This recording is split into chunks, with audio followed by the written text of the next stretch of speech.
Everyone, and welcome back to another Crafty Christmas in July hosted by my good friend Heather. I just want to say that if you are just now joining us, make sure you are clicking on that description box below and subscribing to all the lovely ladies that are participating in this series, because Heather is going to be doing a giveaway at the end. So you must subscribe to all of the ladies that are participating, and you must comment on all the process videos that they are creating. So let's go ahead and get started on what I'm doing today, and it is something completely out of my norm, completely out of my comfort zone. I have not done a double page spread in 6.5 years, and the only reason why I know this is because I was on a scrapbooking hiatus for about close to 7.5 years, and that is because I was pregnant with my first son, and while I did a little bit of scrapbooking shopping, I literally was just reading every pregnancy book that I can get my hands on because I was really nervous to the unknown of, oh my gosh, am I going to be a good mom? So now that I look back on it, I'm like, oh, by the second child came, I was like, oh, I'm a pro. So I didn't need to read any books. But I was really nervous because I haven't done a double page spread. And so since I'm making my daughter's best friend's album, I had quite a few pictures, and normally I would do pocket pages, but I was like, you know what, I kind of want to do something different, and I want to give double page spread a try again. And so I am so glad I did. So the first thing I had to do that I normally don't do is I had to find two of the same pattern. So I really like this subtle background paper.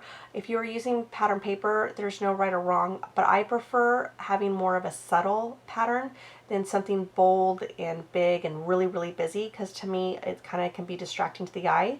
And then as far as my layering papers, I kind of took the same approach. So I found this 8.5 by 11 pinstripe paper. I'm going to cut it in half. Now there is a branding stamp, or print I should say, of the company that's on the pattern paper. I hate when they do that, but they did. But it's an easy fix that I can cover up. Next, I found another pattern paper by actually a different collection. It was by My Mind's Eye, and that had all the colors that actually worked with this recollection paper pad that I was kind of working out of. And so I really thought that was perfect, and I want to bring that in so that way it brings all the colors together.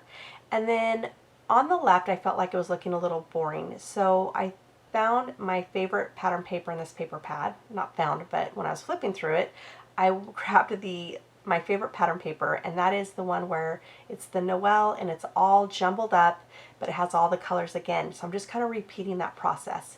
Now, when I cut the strip down just to have like a border strip to, like I said, kind of have some interest going off to that left side, there was going to be a seam. And so basically what I had to do was grab a border sticker. And I do this quite often. I used a Miss Grossman's one. I really like the one where it had green on one side and red on the other. And so I made sure that they put the green side where all the multicolored letters are and the red on the green, because I didn't want to have like a tone-on-tone look. Next, I'm gluing everything down. I am adding extra adhesive because my girlfriend, where she did move, I actually reached out to a couple of my friends that live in that state, and they said they double up on adhesive, so that's what I'm doing. I'm using my ATG, and I'm also using some tacky glue just so it doesn't fall apart, because one of my girlfriends that actually lives here, I created a little chipboard album, and I used the dot runner, and I asked her about it the other day, and she goes, it all fell apart. So that's heartbroken. I didn't want to know if she still had it. I'm hoping she still kept it, but yeah, I was a little sad about that. So I definitely didn't want it to happen to this album, even though this one's going to be in a protective sleeve. All right, so again, I'm kind of matching everything up. Now, that polka dot paper that you see, that was actually from a 4x6 paper pad, but it came with 2 of every pattern. So what I'm trying to do is make sure that when I cut off the branding part that has the hole for the store to hang up on their shelves, I want to make sure that I line up the right end, so that way the circles meet and it looks like it was just one continuous piece of paper that I just cut in half as well. Now, I wasn't sure how I wanted to do the photos. Even though I printed this from my Canon selfie, I wasn't really thinking at the time.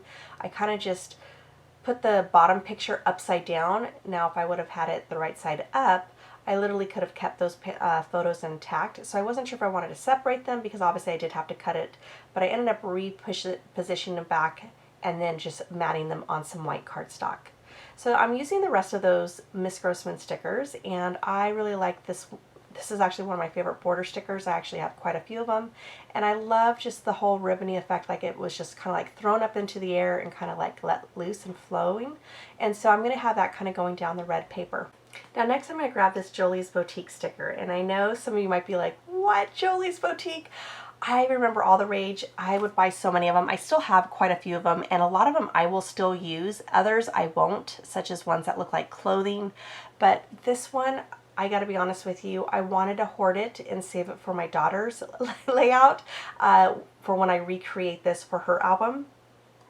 But it was just so cute. And you know, that's one thing about Jolie's Boutique that I have to say, that her stickers were so detailed. I mean, this had beads and pearls and shimmery paste. There was felt on there, foiling on her stickers. I mean, it was so detailed and so adorable, and I really didn't want to use it for my daughter's friend's layout. I wanted, like I said, wanted to put on hers, but I let it go and I shared the wealth. But yeah, I still love Jolie's Boutique, and when I can, like I said, I do use them. In fact, I just used one not too long ago on my son's baseball page when we went to a baseball game when he was little. So anyways, I'm now adding some other stickers, and that's also from the Recollections Jolly and Bright collection that kind of goes along with this paper pad. And now I'm going to move to the other side. Now I apologize, you just missed me putting down the paper and sticking the sticker onto the border. When I put that other sticker on the border, which by the way, woohoo, I used up every sticker on that sheet, super excited, but when I put it down, I realized that the two photos of the gingerbread house were too big and they were covering up the ribbon border sticker, and I really wanted to showcase that and have that balance. So I took a look at what I could do, and I realized that I could actually cut off a lot of this, the white space on the photo, and kind of make it like I did with the left side, where I combined it onto white cardstock and make it look like one photo. And so that's what I'm going to do. So I trimmed it down, and then I also not only trimmed down the width, but I trimmed down the height as well. And that is because I wanted it to be the same height as the photo onto the right hand side, where it shows the box of what the two gingerbread houses could have looked like. All right, so again, I'm just mirroring whatever I did on the left, I'm going to mirror on the right, and so that way I have my visual triangle of 3 element clusters or embellishment clusters. And now I'm going to work on the title. And I wasn't sure if I was going to have the title up or below underneath the gingerbread house, and I decided to move it up. And the reason why is I'm going to have my journaling. This is one that I will journal about, like their sleepover, and so and all what they did, and I'm going to have that in that space below the gingerbread house. All right, so once I put down the title is going to be Nailed It. I thought it'd be really fun because both of my kids' friends watched the show Nailed It.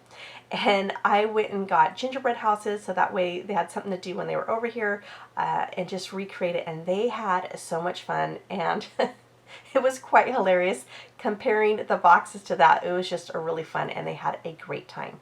So that's my title, Nailed It. And then like I said, I am going to have the journaling at the very end, and that's it. And I love the way it turned out. I was a little nervous, like I said, because it's been 6.5 years since I did a double page spread, but I really have been lately wanting to try older techniques, since I see a lot of them coming back, such as paper quilling. Just, you know, they always constantly get recycled with scrapbooking. And I noticed lately that there's quite a few double page spread series going on.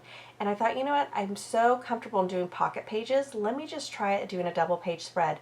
And I have to say, I think you're going to see more of them because this was so much fun, and just a great way to bring, you know, 2 pages together with a ton of photos on it. On that note, I just want to say thank you so much for joining me today, and I hope I inspired you to give a double page spread a try. And I would love to see what you created, so definitely tag me if you're on Instagram, and I hope you all have an amazing day. Talk to you soon. Bye.